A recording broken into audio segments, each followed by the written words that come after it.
السلام عليكم ورحمة الله تعالى وبركاته. الحمد لله رب العالمين،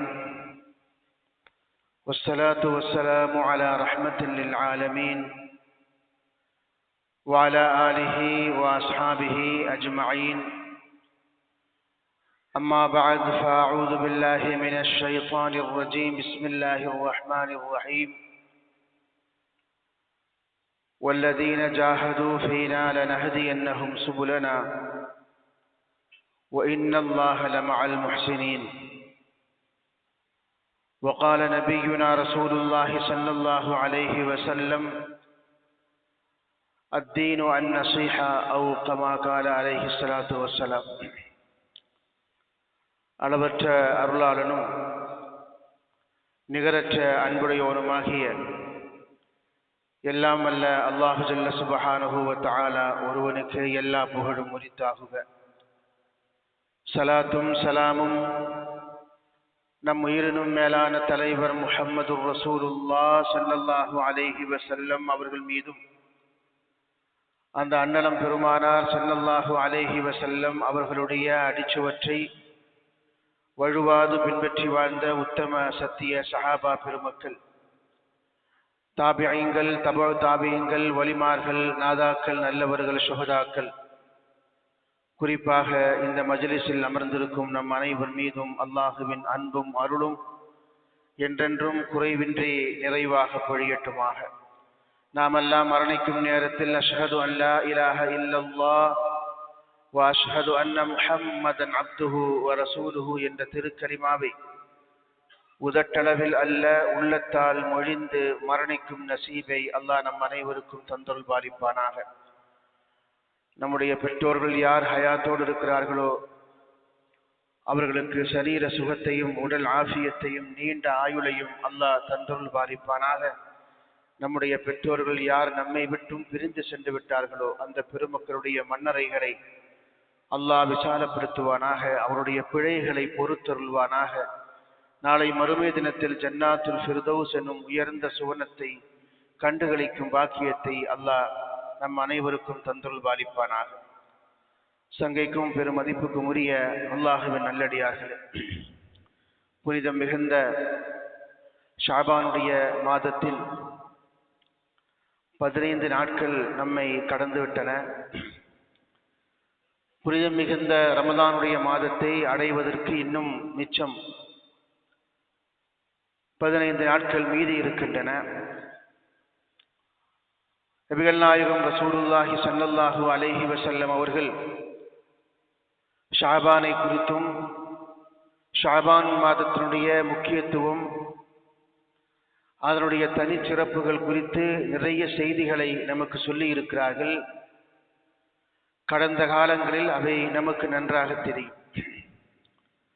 ரசூல் ஸல்லல்லாஹு அலைஹி வஸல்லம் அவர்கள் ரமலானுக்கு அடுத்தபடியாக அதிகமான நோன்பு பிடிப்பவர்களாக ஷாபான் மாதத்தில் இருந்தார்கள் என்று சஹாபாக்கள் சொல்லுகிற செய்திகளை பார்க்க முடியும். ஷாபான் என்பது ரமலான் வரட்டும் என்று காத்திருக்கும் மாதம் அல்ல, ரமலானுக்காக நம்மை ஆயத்தப்படுத்துகிற மாதம். ரமலான் வருவதற்கு இன்னும் 15 நாட்கள் இருந்தாலும் கூட அங்கு சென்று ரமலானை அடையக்கூடிய அந்த சமயத்தில் அமல்களை செய்வது என்பது ஒரு பாரதூரமான, ஒரு சிரமமான காரியமாக ஆகிவிடக்கூடாது என்பதற்காக ஷாபானிலேயே அந்த பயிற்சிகளை எடுத்துக்கொள்ளும் வாய்ப்பை அல்லாஹ் இந்த மாதத்தில் அடியார்களுக்கு வழங்குகிறான். அதனால்தான் ரசூல் ஸல்லல்லாஹு அலைஹி வஸல்லம் அவர்கள் ரமலானுக்கு அடுத்தபடியாக அதிகம் நோன்பு பிடிப்பவர்களாக ஷாபான் மாதத்தில் இருந்தார்கள் என்று சஹாபாக்கள் சொல்லுகிற செய்தியை நாம் பார்க்கிறோம். ரமலானை அடைவது, ரமலான் நம்மை நோக்கி வருகிறது என்று ரமலானை நம் பக்கம் ஈர்ப்பது, அதற்காக ஷாபானை பயன்படுத்திக் கொள்வது, ஷாபானிலும் ரமலானிலும் நன்மைகளை செய்வதில் ஆர்வம் காட்டுவதன் வழியாக அல்லாஹுவின் கவனத்தை நம் பக்கம் ஈர்ப்பது. நான் உன்னுடைய அடியானாக இருக்கிறேன், இத்தனை நாட்கள் நான் எப்படியெல்லாமோ வாழ்ந்து விட்டேன், உலகத்தின் பரபரப்பான சூழ்நிலையில் நல்லமல்களை செய்வதற்கான வாய்ப்பு எனக்கு கிடைக்கவில்லை. நான் துனியாவுக்கு பின்னாலே வேகமாக ஓடிக்கொண்டே இருந்தேன்.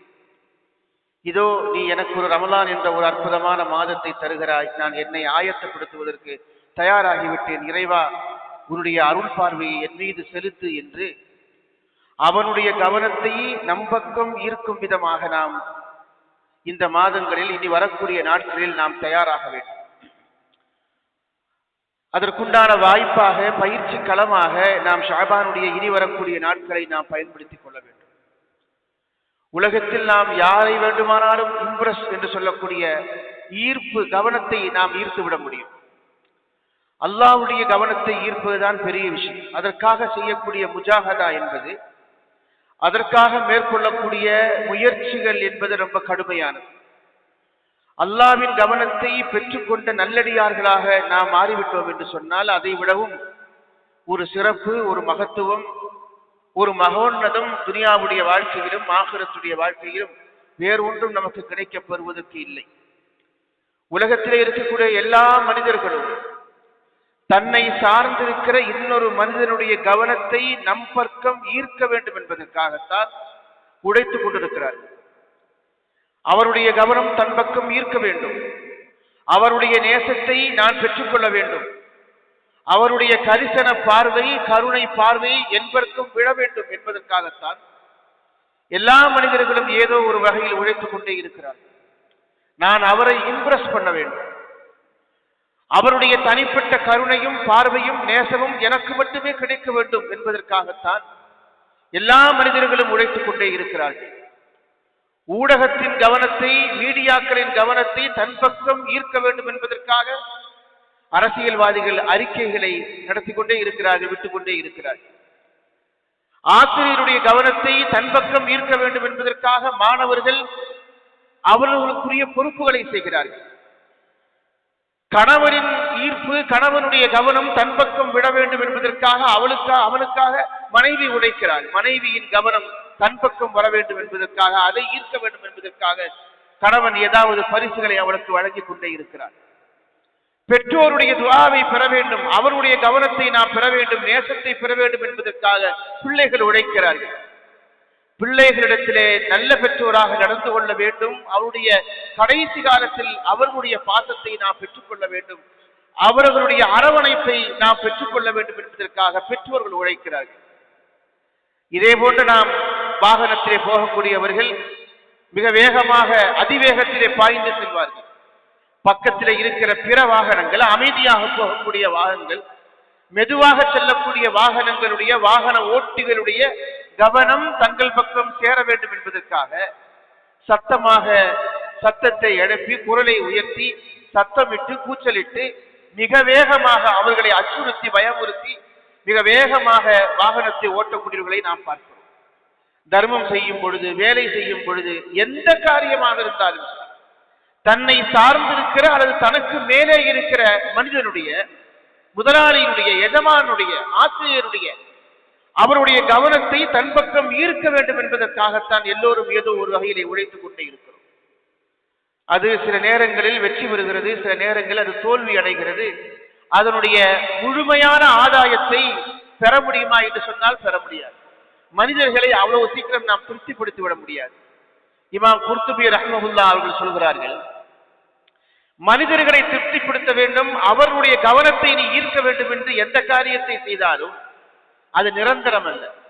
எந்த காலகட்டத்திலும் ஒரு மனிதன் இன்னொரு மனிதனை ஒரு வகையிலும் திருப்தி செய்துவிட முடியாது. ஒருவேளை உன்னை அவன் பாராட்டினாலும் கூட நாளை மறுநாள் உன்னை திட்டுவதற்கு, ஏசுவதற்கு, உன்னை விமர்சிப்பதற்கு அவன் தயாராக இருப்பார். அவன் தானே, அவன் நேற்று இப்படி பண்ணிட்டான் என்று. மனிதர்களை திருப்திப்படுத்துவது சாதாரணமான விஷயம் அல்ல. அவனுடைய திருப்தியை நாம் ஒருபோதும் முழுமையாக பெற்றுக்கொள்ள முடியாது. அப்படியே திருப்தியை நாம் பெற்றிருந்தாலும் அது நிரந்தரமாக இருக்காது. அது ஒரு காலகட்டத்தில், ஒரு குறிப்பிட்ட காலத்தில் அவனுடைய பாராட்டை பெற்றுக்கொள்ள முடியும், நேசத்தை பெற்றுக்கொள்ள முடியும், திருப்தியை பெற்றுக்கொள்ள முடியும். நம்முடைய புறத்திலே இருந்து ஒரு தவறு நிகழ்ந்து விட்டால், ஒரு குற்றம் நிகழ்ந்து விட்டால், அதை சொல்லி காட்டியே அவனுடைய பாராட்டை மறந்து அவனை குறை சொல்லிக் கொண்டே இருப்பான். இமாம் குர்துபி ரஹ்மத்துல்லாஹி அவர்கள் சொல்கிறார்கள், அல்லாஹ் அப்படிப்பட்டவன் இல்லை. நீங்கள் மனிதர்களின் திருப்தியை பெறுவதை விடவும் அல்லாஹுவின் திருப்தியை பெறுவதற்காக நீங்கள் போராடுங்கள், முயற்சி செய்யுங்கள், முஜாஹதா செய்யுங்கள். அல்லாஹ் நீங்கள் செய்யக்கூடிய எல்லா காரியத்தையும் திருப்திப்படும் விதமாக உங்கள் அமல்கள் இருக்கட்டும். அவன் நேற்று திருப்தி அடைவது, இன்றைக்கு கோபம் வருவது என்கிற இரட்டை மனநிலை போக்கு மனிதர்களுக்கு இருப்பதை போல அல்லாஹுவுக்கு இல்லை. அவன் அடியார்கள் செய்யக்கூடிய நற்காரியங்களை அவன் அங்கீகரிக்கிறான். அவர்கள் செய்யக்கூடிய பாவங்களை அவன் மன்னிக்கிறான். அவர்கள் மீது அளவற்ற கருணை புரிகிறான். அவர்களுக்காக அவன் சொர்க்கத்தை ஆயத்தமாக தயாராக்கி வைத்திருக்கிறான். அவன் நரகத்தை காட்டி உங்களை அச்சுறுத்தினாலும் பயமுறுத்தினாலும் கூட நரகத்தை விடவும் அவனுடைய தண்டனைகளை விடவும் அவனுடைய கோபத்தை விடவும் அவனுடைய கருணை மேலானது என்று இமாம் குர்துபி ரஹ்மத்துல்லாஹி அவர்கள் சொல்லுகிற செய்தியை நாம் பார்க்க முடிகிறது. ஒரு மூமினை பொறுத்தவரையில் துனியாவுடைய வாழ்க்கையிலும் சரி, ஆகிரத்துடைய வாழ்க்கையிலும் சரி, தீனுடைய வாழ்க்கையிலும் சரி, அவன் வேலை செய்கிற இடத்திலேயும் சரி, அதே போல அவன் செலவழிக்கக்கூடிய செல்வமாக இருந்தாலும் எல்லா வகையிலும் அவன் அல்லாஹ்வுடைய திருப்தியை பெற்றுக் கொள்ள வேண்டும் என்பதுதான் நோக்கமாக இருக்க வேண்டும். தான தர்மங்களை செய்கிற பொழுது அல்லாஹ்வுடைய பொருத்தத்தை பெற வேண்டும் என்பதற்காகத்தான் ஒரு மூமின் தான தர்மங்கள் செய்ய வேண்டும். மற்றவர்கள் துனியாவுடைய பாராட்டுகளுக்காக, விருதுகளுக்காக, மற்றவர்கள் அவர்களை உச்சி முகர்ந்து புகழ வேண்டும் என்பதற்காக, கொடைவள்ளல் என்று அவர்கள் பாராட்ட வேண்டும் என்பதற்காக அந்த காரியத்தை செய்வார்கள். மனிதனுடைய இயல்பது அப்படித்தான். ஒரு பணக்காரன் தன்னுடைய செல்வத்தை இன்னொருவருக்கு அவன் கொடுப்பதாக இருந்தால் இரண்டு நோக்கத்திற்காகத்தான் கொடுப்பான். அதுதான் இயல்பு. ஒன்று, அவன் கொடுப்பதன் மூலமாக ஒரு புகழை பெற்றுக் கொள்வது. அவன் தான தர்மங்கள் செய்வதன் வழியாக இவர் பெரிய வள்ளல், இவர் பெரிய கொடை வள்ளல் என்று பாராட்டு பெறும் விதமாகத்தான் தன்னுடைய தர்மத்தை, அவன் தன்னுடைய செல்வத்தை இன்னொருவருக்கு அவன் கொடுப்பான். இது ஒரு நோக்கம்.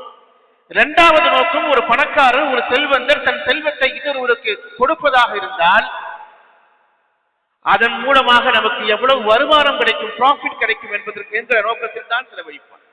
இது மனோதத்துவ ரீதியாக ஒரு மனிதன் செலவழிக்கக்கூடிய இரண்டு பண்புகள். இஸ்லாம் தான் சொல்லுகிறது, அல்லாஹுவுக்காக நீ செலவழி, அல்லாஹ்வுடைய பாதையிலே ஃபீ சபீலில்லாஹ், அவன் தந்திருக்கிற செல்வத்தை, உன்னுடைய செல்வத்தை இல்லை. உனக்கு இந்த உலகத்தில் எதுவும் நிரந்தரம் இல்லை. நீ சம்பாதித்த சொத்து உன்னுடைய சொத்து அல்ல. மனிதனுக்கு நான் சம்பாதித்த சொத்து என்னுடையது என்ற நினைப்பு வந்துவிட்டால் அதை யாருக்கும் கொடுக்க மாட்டான். நான் கொடுத்ததிலே இருந்து நீ கொடு, அல்லாஹ்வுடைய பாதையிலே நீ செலவழி என்று மூன்றாவது ஒரு வழிமுறையை செல்வந்தர்களுக்கு அறிவுறுத்துகிற மார்க்கம் நம்முடைய மார்க்கம். பெருமக்களே, நாம் அல்லாஹ் எந்த காரியத்தை செய்கிற பொழுதும், எந்த அமல்களை செய்கிற பொழுதும் சக மனிதனுடைய திருப்தியை, அவனுடைய நாட்டத்தை, அவனுடைய நேசத்தை, அவனுடைய கவனத்தை நம் பக்கம் ஈர்ப்பதற்காக முயற்சி செய்வதை காட்டிலும் அல்லாஹ்வை இம்ப்ரெஸ் பண்ண வேண்டும், அல்லாஹ்வுடைய கவனத்தை நம் பக்கம் திருப்ப வேண்டும் என்கிற நோக்கத்தில் நம்முடைய அமல்கள் அமையப்பெற வேண்டும். இன்ன ஸலாத வ நுஸுகி வ முஹ்யாய வ மமாத்தி லில்லாஹி ரப்பில் ஆலமீன். என்னுடைய தொழுகை அல்லாஹ்வுக்கு சொந்தமானது, என்னுடைய தியாகம், என்னுடைய குர்பானி அல்லாஹ்வுக்கு சொந்தமானது, என்னுடைய ஹயாத் அல்லாஹ்வுக்கு சொந்தமானது, என்னுடைய மவுத் அல்லாஹ்வுக்கு சொந்தமானது, அனைத்தும் அல்லாஹ்வுக்கு சொந்தமானது. இந்த உலகத்தையே படைத்து பரிபாலிக்கக்கூடிய ரப்புக்கு சொந்தமானது என்கிற அந்த நீயத்தை குர்ஆன் நமக்கு அழகிய முறையிலே அறிவுறுத்தி சொல்வதை காட்டும். எல்லாமே அல்லாஹ்வுக்காக அர்ப்பணித்தல் என்பதுதான் ஒரு மூமினுடைய உயர்ந்த நோக்கமாக இருக்க வேண்டும். அதற்குரிய ஒரு பயிற்சி களமாக ரமலான் வருகிற பொழுது ஷாபானை நாம் அதற்காக பயன்படுத்திக் கொள்ள வேண்டும். நமக்கு முன்னாலே வாழ்ந்த சாலிஹீன்கள், நல்லடியார்கள், குறிப்பாக சஹாபாக்கள் அல்லாஹ்வுடைய கவனத்தை தான் எல்லா இடத்திலும் இருந்தார்கள். எந்த அமல்களை செய்கிற பொழுதும் அவர்கள் அமல்களை, நற்காரியங்களை ரகசியமாக வைத்திருப்பார்கள். ஒரு பாவம் செய்யக்கூடிய மனிதன் தான் செய்யக்கூடிய பாவம் இன்னொரு மனிதனுக்கு தெரிந்துவிடக் கூடாது என்பதற்காக எப்படி ரகசியமாக வைத்திருப்பானோ அதே போல நல்லடியார்கள், சாலிஹீன்கள் அவர்கள் செய்யக்கூடிய நற்காரியத்தை, நல்ல அமல்களை வேறு யாருக்கும் தெரிந்துவிடக் கூடாது, அல்லாஹ் மட்டும்தான் தெரிந்து கொள்ள வேண்டும் என்று அதை ரகசியமாக செய்யும் பழக்கத்தை கொண்டவர்கள் என்று சாலிஹீன்களை குறித்தும் சஹாபாக்களை குறித்தும் பெருமக்கள் நமக்கு சொல்லுகிற செய்தியை பார்க்கிறோம். எனவே அந்த புகழுக்காக என்று இல்லாமல், பாராட்டுக்காக என்று இல்லாமல், சக மனிதனுடைய நேசத்தை, அங்கீகாரத்தை பெற வேண்டும் என்ற நிலை இல்லாமல் அல்லாஹுவை இம்ப்ரெஸ் பண்ணுவது, அல்லாஹுவை ஏற்றுக்கொள்வது, அல்லாஹுக்காக செய்வது என்கிற நிலையில் நாம் நம்மை தயார்படுத்திக் கொள்ள வேண்டும். சஹாபா பெருமக்கள் அப்படித்தான் வாழ்ந்தார்கள். அவருடைய வாழ்க்கை முழுக்க அதுதான். யுத்தத்திற்கு வாருங்கள், போருக்கு வாருங்கள் என்று சொன்னவுடன் எல்லாவற்றையும் அப்படியே போட்டுவிட்டு, வியாபாரத்தை விட்டுவிட்டு, குடும்பத்தை விட்டுவிட்டு, நாட்டை விட்டுவிட்டு, அனைத்தையும் விட்டு அல்லாஹ்வுடைய பாதையில் அவர்கள் ஏன் ஓடி வந்தார்கள்? ஒரு போருக்கு வருகிற பொழுது அந்த போரிலே இருந்து நாம் திருப்பி செல்வோம் என்பதற்கான எந்த உத்தரவாதமும் அவர்களுக்கு இல்லை. அந்த போரில் அவர்கள் ஷஹீதாவார்கள், அந்த போரில் அவர்கள் உயிர் கொடுக்க போகிறார்கள், அந்த போரில் அவருடைய உடம்பு முழுக்க காயங்களும் தடுப்புகளும் ஏற்படும் என்று தெரிந்தும் கூட ஒரு போரில் அல்ல, ஒன்றுக்கு அதிகமான போர்களில் பெருமானார் ஸல்லல்லாஹு அலைஹி வஸல்லம் அழைக்கிற பொழுது அனைத்தையும் துறந்து விட்டு யுத்தத்திற்காக ஓடோடி வந்தார்கள். வந்ததற்கான ஒரே நோக்கம் அல்லாஹ்வுக்காக நான் யுத்தம் செய்கிறேன் என்ற எண்ணம் தான். போருக்காக நீங்கள் நிதி தாருங்கள், உங்கள் செல்வத்தை தாருங்கள் என்று பெருமானார் ஸல்லல்லாஹு அலைஹி வஸல்லம் அவர்கள் சஹாபாக்களிடத்தில் கேட்ட பொழுது, நாளைக்கு நான் வயிற்றுப்பாட்டுக்கு என்ன செய்வேன், நான் சோத்துக்கு நாளைக்கு என்ன செய்வேன், உணவுக்கு என்ன செய்வேன் என்கிற கவலை சஹாபாக்களுக்கு ஒருபோதும் இருக்கவில்லை. அல்லாஹ்வுடைய தூதர்கள் கேட்டு விட்டார்கள் என்கிற ஒற்றை காரணத்திற்காக கைவசம் என்ன இருக்கிறதோ அதை கொண்டு வந்து அல்லாஹ்வுடைய பாதைகளை செலவழிப்பதற்காக ரசூலுல்லாஹி ஸல்லல்லாஹு அலைஹி வஸல்லம் அவர்களுக்கு முன்னாலே கொண்டு வந்து வைத்த செய்திகளை நாம் பார்க்கிறோம். வரலாறு முழுக்க நாம் பார்க்கிறோம். இது எல்லாமே அல்லாஹ்வுக்காக செய்தது. நீங்கள் பிறந்து வாழ்ந்த உங்களுடைய மண்ணை விட்டு, மக்காவை விட்டு நீங்கள் மதீனாவுக்கு செல்ல வேண்டும் என்று, இன்னொரு தேசத்திற்கு நீங்கள் அகதியாக புலம்பெயர்ந்து செல்ல வேண்டும் என்று அல்லாஹ்வுடைய புறத்திலே இருந்து உத்தரவு வந்தது. ஈமானிய வாழ்க்கை வாழ வேண்டும், இந்த தீனை பின்பற்றி வாழ வேண்டும் என்பதற்காக தாங்கள் பிறந்து வளர்ந்து ஆளாகிய தங்கள் சொந்த மண்ணை விட்டு, உறவுகளை விட்டு, குடும்பத்தை விட்டு, வீடு வாசல்களை விட்டு, வியாபாரத்தை விட்டு மக்காவில இருந்து சஹாபாக்கள் மதீனாவுக்கு போனார்களே, ஒரே காரணம்தான், அல்லாஹ்வுடைய திருப்பொருத்தத்தை பெற வேண்டும், அல்லாஹ்வுடைய நேசத்தை பெற வேண்டும் என்பதற்காகத்தான். இப்படி அனைத்தையும் அல்லாஹ்வுக்காக அர்ப்பணித்த காரணத்தினால்தான் அல்லாஹ் ஜல்ல சுப்ஹானஹு வ தஆலா தன்னை ஈர்க்கும் விதமாக அவர்கள் அமல்களை செய்த காரணத்தினால்தான் திருக்குர்ஆனில் அவர்களை அழைக்கிற பொழுது ரலியல்லாஹு அன்ஹும் வ ரது அன், அவர்களை அல்லாஹ் பொருந்திக் கொண்டான், அல்லாஹ்வும் அவர்களை திருப்திப்பட்டுக் கொண்டார்கள், அல்லாஹ்வை அவர்களும் திருப்திப்பட்டுக் கொண்டார்கள் என்று அல்லாஹ் ஜல்ல சுப்ஹானஹு வ தஆலா திருமறையில் இப்படி ஒரு வாசகத்தை சொல்கிறோம். பெருமானார் ஸல்லல்லாஹு அலைஹி வஸல்லம் அவருடைய காலத்தில் வாழ்ந்து அவர்களை நேரில் சந்தித்து அவருடைய மதிப்பையும் அவருடைய அணுக்கத்தையும் நேசத்தையும் பெற்றிருக்கிற சஹாபாக்களுடைய பெயரை கேட்கிற பொழுது கியாமத் வரைக்கும் குர்ஆனுடைய அந்த வாசகம் இருக்கும். எல்லா சஹாபாக்களுடைய பெயரை நாம் சொல்லுகிற பொழுதும் ரலியல்லாஹு அன்ஹு என்று நாம் சொல்லுகிறோமே, அது நாம் சொல்லுகிற, நாம் கண்டுபிடித்த சொல்லல்ல, அது அல்லாஹ் அவர்களுக்கு கூட்டி இருக்கிற பட்டம். அது வெறுமனே ஒரு வார்த்தை அல்ல, அது ஒரு துஆ, அது ஒரு பிரார்த்தனை. அவர்கள் அல்லாஹுவை இம்ப்ரெஸ் செய்த காரணத்தினால், அல்லாஹுவை ஈர்க்கும் விதமாக அமல்களை செய்த காரணத்தினால் அல்லாஹு ஜல்ல சுப்ஹானஹு வ தஆலா அவருடைய அந்தத்தை கியாமத் வரைக்கும், கியாமத்தையும் தாண்டி அதற்கு பின்னாலே இருக்கக்கூடிய சொர்க்கிய வாழ்விலும் சொர்க்க வாழ்விலும் அவருடைய அந்தத்தை அல்லாஹ் உயர்த்தி வைத்திருக்கிறார். நாம் செய்யக்கூடிய எந்த அமல்களாக இருந்தாலும் சரி, நம்முடைய அர்ப்பணிப்பு என்பது, நம்முடைய தியாகம் என்பது, நம்முடைய தொழுகை என்பது, நம்முடைய இபாதத்து என்பது, நம்முடைய ஹயாத், நம்முடைய மௌத் அனைத்தும் அல்லாஹுவுக்காக நாம் தயார் செய்வதற்கு நாம் முன் வந்து விட வேண்டும். நம்முடைய இந்த மார்க்கத்திற்காக நாம் அர்ப்பணிப்பதற்கு நாம் தயாராக விட வேண்டும். அனைத்தையும் அல்லாஹுவுக்காக செய்வது. தொழுகையாக இருந்தால் அது வெறுமனே 4 பேர் பாராட்டுவதற்காக, ஒரு ஹஜ் செய்வதாக இருந்தால் யாருடைய மனவார்ந்து ஒரு பட்டத்தை பெறுவதற்காக என்கிற நிலையை தாண்டி நாம் பெறுவதற்காக செய்வதில்லை. ஊர் அப்படி அழைக்கிறது என்பதை தாண்டி நம்முடைய உள்ளத்தில் நான் இந்த காரியத்தை அல்லாஹ்வுக்காக செய்கிறேன் என்கிற நியத்து வர வேண்டும். குடும்பத்திற்காக செலவு செய்கிற பொழுது, பிள்ளைகளுக்கு உணவு வாங்கி தருகிற பொழுது, அதே போல நமக்கு கீழே வேலை செய்யக்கூடிய ஆட்களுக்கு நாம் ஊதியம் கொடுக்கிற பொழுது, அனைத்தும் அல்லாஹுவுக்காக அல்லாஹ் சொல்லி இருக்கிற இந்த பொறுப்பை நான் அமானத்தாக நிறைவேற்றுகிறேன் என்கிற எண்ணத்தில் அந்த காரியத்தை செய்கிற பொழுது அதற்கான கூலிகள் என்பது பல மடங்கு பெற்றுக்கொள்ள முடியும் என்கிற செய்தியை நாம் பெருமக்கள் நமக்கு ஹதீஸ் வாயிலாக நமக்கு சொல்ல முடிகிறது. சஹாபா பெருமக்கள் ஒரு முக்கியமான ஒரு சஹாபி ஹஜ்ரத் கஅப் இப்னு மாலிக் ரலியல்லாஹு தஆலா அன்ஹு அவர்கள் ஒரு முறை ரசூலுல்லாஹி ஸல்லல்லாஹு அலைஹி வஸல்லம் உபை இப்னு கஅப் ரலியல்லாஹு தஆலா அன்ஹு பெருமானார் ஸல்லல்லாஹு அலைஹி வஸல்லம் வீட்டுக்கு அவர்கள் வந்தார்கள். அப்படி வந்த பொழுது ரசூல் ஸல்லல்லாஹு அலைஹி வஸல்லம் அவர்களை அழைத்து சொன்னார்கள், யா உபையே, இன்னல்லாஹ அமரனி அன் அக்ரஉ அலைக்கல் பையினா, சூரத்துல் பையினா என்று சொல்லக்கூடிய சூரத்தை உங்களுக்கு ஓதி காட்டும்படி அல்லாஹ் எனக்கு உத்தரவு பிறப்பித்தார் என்று சொன்னார்கள். லம் யகுனில் லதீன கஃபரு மின் அஹ்லில் கிதாபி என்று சொல்லக்கூடிய சூரத்துல் பையினா, இந்த சூறாவை அல்லாஹ் எனக்கு உங்களிடத்திலே ஓதி காட்டும்படி எனக்கு கட்டளை பிறப்பித்தான் என்று சொன்ன பொழுது ஃபகால உபை ஃபி நஷ்வத்தின் காமிரா, மகிழ்ச்சியில் திக்குமுக்காடி போய் உபை கேட்டார்கள், யா ரசூலுல்லாஹ், அல்லாஹு சம்மானி லக, அல்லாஹ் என் பெயரை குறிப்பிட்டு உங்களிடத்திலே சொன்னானா என்று கேட்டார். என் பெயரை குறிப்பிட்டு உங்களிடத்தில் இந்த வார்த்தையை சொன்னானா என்று கேட்ட பொழுது நபிகள் நாயகம் ரசூலுல்லாஹி ஸல்லல்லாஹு அலைஹி வஸல்லம் நாம் ஆமா என்று சொன்ன பொழுது ஃபஜஅல உபை யப்கி மின் ஷித்தத்தில் ஃபரஹ், ஆனந்த கண்ணீரால் உபை இப்னு கஅப் ரலியல்லாஹு தஆலா அவர்கள் கண்ணீர் விட்டு அழுதார்கள் பெருமானாருக்கு முன்னே. இது எவ்வளவு பெரிய அந்தஸ்து! அல்லாஹ் ஒரு சாதாரண ஒரு எளிய அடிமை, பெருமானார் ஸல்லல்லாஹு அலைஹி வஸல்லம் காலத்தில் வாழ்ந்த ஒரு சஹாபி, அவருடைய பெயரை சொல்லி காட்டி இந்த சூறாவை நீங்கள் அவருக்கு ஓதி காட்டுங்கள் என்று அவருடைய பெயரை சுட்டி காட்டி சொல்வதாக இருந்தால் அவருடைய அந்தஸ்து எவ்வளவு பெரிய அந்தஸ்து! இந்த தரஜாவை அவர் எப்படி பெற்றுக்கொண்டார் என்பதை குறித்து பின்னாளிலே பெருமானார் ஸல்லல்லாஹு அலைஹி வஸல்லம் ஒரு செய்தியின் வாயிலாக நமக்கு சொல்கிறார்கள். ஃபகத் ஹஸ்ஸஹு மின் ரசூலில்லாஹி ஸல்லல்லாஹு அலைஹி வஸல்லம் பிதுஆ, அவருக்காக பெருமானார் ஸல்லல்லாஹு அலைஹி வஸல்லம் அதிகம் துஆ செய்தார்கள். ஹீன ஸஅலஹு தாத யௌமின், ஒரு நாள் இப்படி பெருமானார் ஸல்லல்லாஹு அலைஹி வஸல்லம் கேட்டார்கள், அதரி ஐயு ஆயத்தின் மின் கிதாபில்லாஹி மஅக ஆதம், அல்லாஹ்வுடைய திருமறையிலேயே ரொம்ப சிறந்த ஆயத்து என்று நீ எதை கருதுகிறாய்? அல்லாஹ்வுடைய திருக்குர்ஆனில் மிகச்சிறந்த ஆயத்து என்று வசனம் என்று நீ எதை கருதுகிறாய் என்று கேட்ட பொழுது உபை இப்னு கஅப் ரலியல்லாஹு தஆலா சொன்னார்கள், அல்லாஹு வ ரசூலுஹு அலம், அது என்னை விடவும் அல்லாஹ்வுக்கும் அல்லாஹ்வுடைய தூதருக்கும் தான் நன்றாக தெரியும். அவருக்கு தெரியும் என்று பெருமானார் ஸல்லல்லாஹு அலைஹி வஸல்லம் தெரியும். தெரிந்த காரணத்தினால் தான் கேட்கிறார்கள்.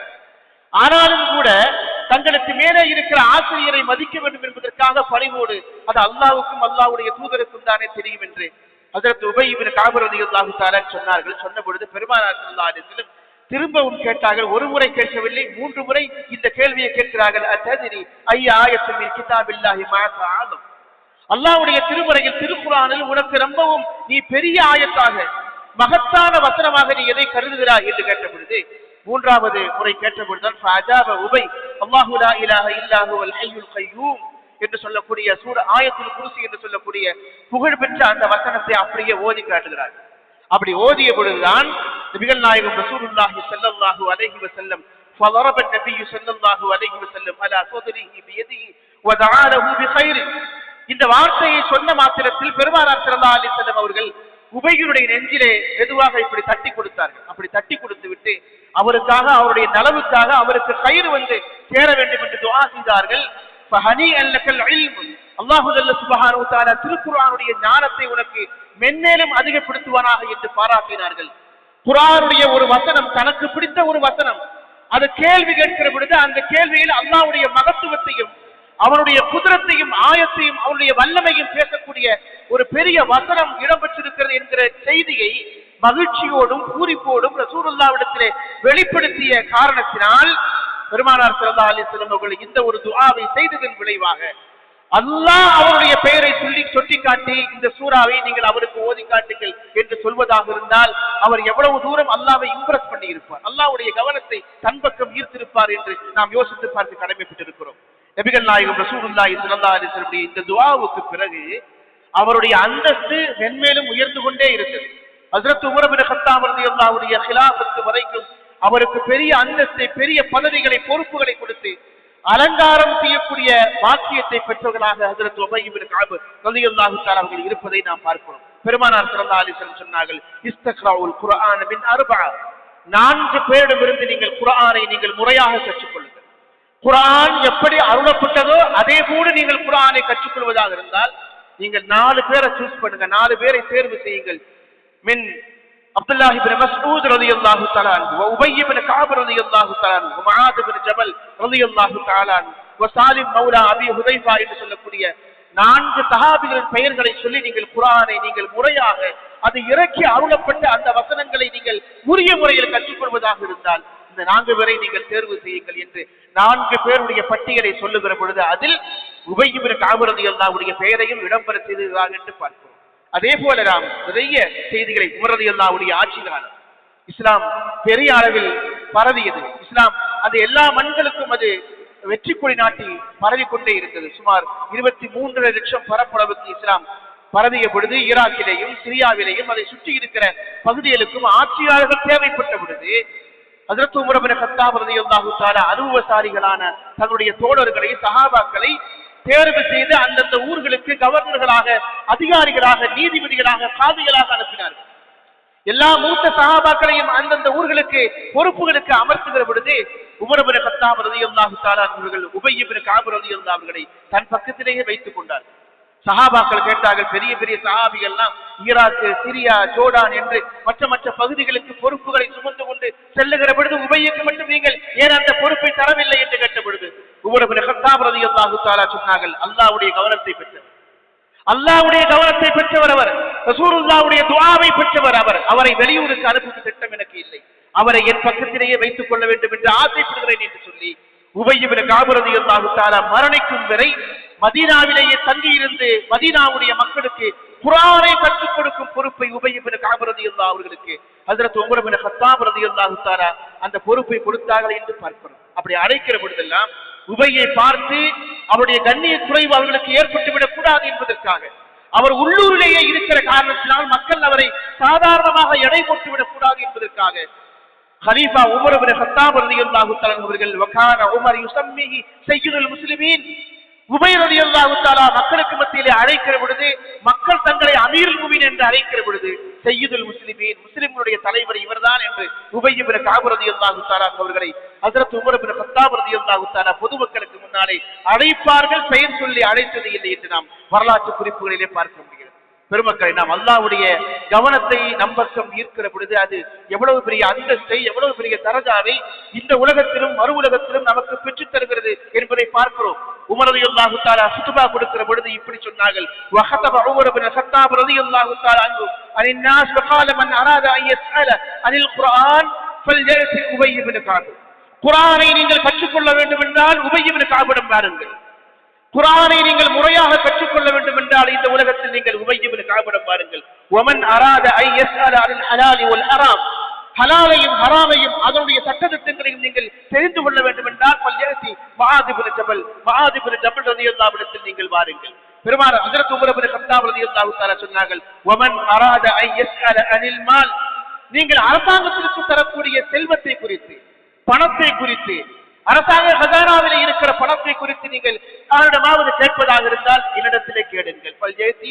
என்னிடத்திலே வாருங்கள். ஃபஇன்னல்லாஹ தஆலா ஜஅலனி ஹாஸினன், என்னைத்தான் அல்லாஹு தஆலா அந்த செல்வத்துக்கு பொறுப்புதாரியாக வைத்திருக்கிறான். எனவே செல்வத்தை பற்றி கேட்பதாக இருந்தால், அரசாங்கத்திற்கு சொந்தமான செல்வத்தை பற்றி கேட்பதாக இருந்தால் என்னிடத்திலே கேளுங்கள். இந்த உமர் பதில் சொல்வேன், அதனுடைய கணக்கு வழக்குகளை நான் சொல்வேன் என்று ஹஜ்ரத் உமர் இப்னு கத்தாப் ரலியல்லாஹு தஆலா சொன்னார்கள். இந்த இடத்திலேயும் ஹஜ்ரத் உபய் இப்னு கஅப் ரலியல்லாஹு தஆலா அவர்களை கண்ணியப்படுத்தி இருக்கிறார்கள், அவர்களுக்குரிய மரியாதை செய்திருக்கிறார்கள் என்று பார்க்கிறோம். அதே போல இன்னொரு செய்தி, சுஹைபுர் ரூமி ரலியல்லாஹு தஆலா அவர்கள் எல்லோரும் மக்காவிலே இருந்து மதீனாவுக்கு ஹிஜ்ரத் செய்து புறப்பட்டு போய்விட்டார்கள். அவர் ரோம் தேசத்திலே இருந்து வந்தவர், அதனால் தான் அவருடைய ஒரிஜினல் பெயர் சுஹைப் இப்னு சினான். சினானுடைய மகன் சுஹைப் என்பது அவருடைய பெயர். ஆனால் இஸ்லாமிய வரலாற்றில் அவரை சுஹைபுர் ரூமி என்று தான் அழைப்பார்கள். அவர் ரோம் தேசத்தில இருந்து சத்தியத்தை தேடி எது உண்மை என்று கண்டுபிடிப்பதற்காக நீண்ட தூரம் பயணம் செய்து மக்காவுக்கு வந்து ரசூலுல்லாஹி ஸல்லல்லாஹு அலைஹி வஸல்லம் கைகளை பிடித்து இஸ்லாத்தை தழுவிக் கொண்டவர். அப்படி தழுவிக் கொண்டவர் ஆரம்ப காலத்தில் மக்காவாசிகளுக்கு அழகிய நகைகளை செய்து தரக்கூடிய நுட்பம் தெரிந்த தங்க ஆசாரியாக வேலை பார்த்தவர். அதன் வழியாக செல்வத்தை ஈட்டியவர். எல்லோரும் மக்காவில இருந்து மதீனாவுக்கு புறப்பட்டு போய்விட்டார்கள்.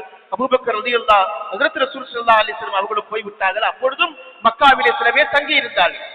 இவர்களுக்கு மக்காவிலே இருக்க பிடிக்கவில்லை. அவர்கள் இஸ்லாத்தின் 31வது நபராக இஸ்லாத்தை தழுவியவர்கள் சுஹைபுர் ரூமி ரலியல்லாஹு தஆலா அவர்கள். அந்த சுஹைபுர் ரூமி ரலியல்லாஹு தஆலா அவர்கள் மக்காவில இருந்து எல்லோரும் அங்க போயிட்டாங்க, நம்மளும் மதீனாவுக்கு போயிடுவோம் அப்படின்னு சொல்லி மக்காவில இருந்து புறப்பட்டு மதீனாவுக்கு போவதற்கு ஆயத்தமாகிற பொழுது எதிரிகளுக்கு அது தெரிந்து விட்டது. நடுநிசி நேரம், இரவு நேரத்தில் பாலைவனத்தில் தன்னந்தனியாக அவர்கள் பயணம் செய்கிற பொழுது அவர்களை தேடி கண்டுபிடித்து சுஹைபுர் ரூமி இந்த ஊரை விட்டு மக்காவை விட்டு மதீனாவுக்கு புறப்பட்டு போகிறார் என்கிற செய்தி தெரிந்தவுடன் அவரை தேடி மக்கா குறைஷிகள் புறப்பட்டு போகிறார்கள். வழியிலே அவரை தடை செய்கிறார்கள், நீ மதீனாவுக்கு போகக்கூடாது என்று. அவரை சுற்றி வளைத்து எந்த பக்கம் திரும்பினாலும் திரும்ப விடாமல் அவர்களை சுற்றி வளைக்கிறார்கள். அந்த இருட்டான நேரத்தில் சுஹைபுர் ரூமி ரலியல்லாஹு தஆலா சொல்கிறார்கள், லக்கத் அலிம்தும் அன்னி மன் அராக்கும் ரஜுலுன், என்னை பற்றி உங்களுக்கு நன்றாக தெரியும், நான் அம்பு எய்வதில் மிகப்பெரிய வீரன், நான் குறிவைத்து அடித்தால் உங்களில் யாரும் தப்பிக்க முடியாது. என் முதுகிலே இருக்கிற எல்லா அம்புகளும் கடைசி அம்பும் காலியாகும் வரை நான் உங்களோடு சண்டையிட்டு விட்டு உங்களை கொலை செய்து விட்டு நான் மதீனாவுக்கு போவேன். என்னுடைய அம்புகள் தீர்ந்து விட்டாலும் கூட சும்மா லரபக்கும் பிஸ்வைஃபி, என்னுடைய வாழ் முறித்து போகிற அளவுக்கு நான் உங்களிடத்தில் சண்டையிடுவேன், எனக்கு வழிவிடுங்கள் என்று திரும்ப திரும்ப கேட்கிறார்கள். அவர்கள் சொன்னார்கள், அப்படியெல்லாம் ஒண்ணு அவ்வளவு சீக்கிரம் விட்டுற முடியாது. நீ ஒண்ணுமே இல்லாம ரோம் தேசத்திலே இருந்து புறப்பட்டு மக்காவுக்கு வந்து இங்கே இருந்து தங்கி இங்கே இருந்து நீ நகை செய்யக்கூடிய ஆசாரியாக அந்த பொற்கொள்ளராக நீ வேலை பார்த்து நீ வெய்ய செல்வத்தை எல்லாம் தீட்டிவிட்டு இங்க சம்பாதித்த சொத்தை எங்க ஊர்ல செலவழிக்காம இன்னொரு ஊருக்கு கொண்டு போய் முகம்மதுக்கும் முகம்மதுடைய தோழருக்கும் செலவழிப்பதற்கு நாங்கள் ஒருபோதும் அனுமதிக்க மாட்டோம். நீ சம்பாதித்த சொத்து எங்களுக்கு சொந்தமானது, மக்காவுக்கு சொந்தமானது, உன்னை அவ்வளவு சீக்கிரம் நாங்கள் விடுவதாக இல்லை என்று சொன்ன பொழுது ஹஜ்ரத் ஷுஐப் ரலியல்லாஹு தஆலா சொன்னார்கள், ஒருவேளை நான் அந்த செல்வத்தை எங்கே வைத்திருக்கிறேன் என்று சொல்லிவிட்டால் நீங்கள் விடுவீர்களா என்று கேட்கிறார்கள். எனக்கு செல்வம் பெரிதில்லை, இத்தனை ஆண்டுகாலம் உழைத்து சேர்த்திருக்கிற பணம் காசு எனக்கு பெரிதில்லை. நான் என் ரசூலுல்லாவை பார்க்க வேண்டும், என் தோழர்களை பார்க்க வேண்டும், என் ஈமானை வலிமையோடு நான் மதீனாவுக்கு சென்று வாழ வேண்டும். நான் எங்கே மறைத்து வைத்திருக்கிறேன், யாரிடம் கொடுத்து வைத்திருக்கிறேன் என்ற செய்தியை சொல்லிவிட்டால் என்னை விடுவீர்களா என்று கேட்கிற பொழுது அவர்கள் அப்படி என்றால் நாங்கள் விடுகிறோம் என்று அந்த மக்கா குறைஷிகள் சொன்ன பொழுது அவர்கள் எங்கெல்லாம் நான் பொருளை வைத்திருக்கிறேன், செல்வத்தை வைத்திருக்கிறேன், யாரிடத்திலே சாவியை ஒப்படைத்திருக்கிறேன் என்கிற எல்லா தகவல்களையும் குறைஷி தலைவரிடத்திலே சொல்லிவிட்டு மதீனாவுக்கு தன்னந்தனியாக அவர்கள் புறப்பட்டு போகிறார்கள். அப்படி போகிற பொழுது பெருமானார் ஸல்லல்லாஹு அலைஹி வஸல்லம் அவர்கள் சுஹைப் ரூமியை வரவேற்பதற்காக மஸ்ஜிதுல் குபாவுடைய வாசலில் நின்று கொண்டிருக்கிறார்கள். சுஹைப் ரூமியை பார்த்தவுடன் பெருமானார் ஸல்லல்லாஹு அலைஹி வஸல்லம் சொன்னார்கள், ரபிஹல் பைஉ யா அபா யஹ்யா, எவ்வளவு லாபகரமான வியாபாரத்தை செய்துவிட்டு நீ வந்திருக்கிறாய் என்று கேட்டார். எவ்வளவு லாபகரமான ஒரு வியாபாரத்தை நீ செய்துவிட்டு வந்திருக்கிறாய் என்று ஹஜ்ரத் ரசூல் ஸல்லல்லாஹு அலைஹி வஸல்லம் அவர்கள் சுஹைப் ரூமி ரலியல்லாஹு தஆலா அவர்களை வரவேற்கும் விதமாக இந்த வார்த்தையை சொன்னவுடன் சுஹைப் ரலியல்லாஹு தஆலா கேட்டார்கள், யா ரசூலல்லாஹ் மா சபகனி இலைகா அன், எனக்கு முன்னாடி யாரும் உங்களை வந்து சந்திக்கிறதுக்கான வாய்ப்பே இல்லை. எனக்கு முன்னால் எனக்கு இப்படி ஒரு சம்பவம் நிகழ்ந்திருக்கிறது, நான் எல்லாவற்றையும் அல்லாஹ்வுடைய பாதையில் கொடுத்து விட்டு வந்திருக்கிறேன் என்று உங்களிடத்தில் சொல்வதற்கு எனக்கு முன்னால் யாரும் வரவில்லை. வமா அக்பருக இல்லா ஜிப்ரீல், ஜிப்ரீல் தான் உங்களுக்கு இந்த தகவலை சொல்லி இருக்க வேண்டும் என்று சிரித்துக் கொண்டே சொன்னார்கள்.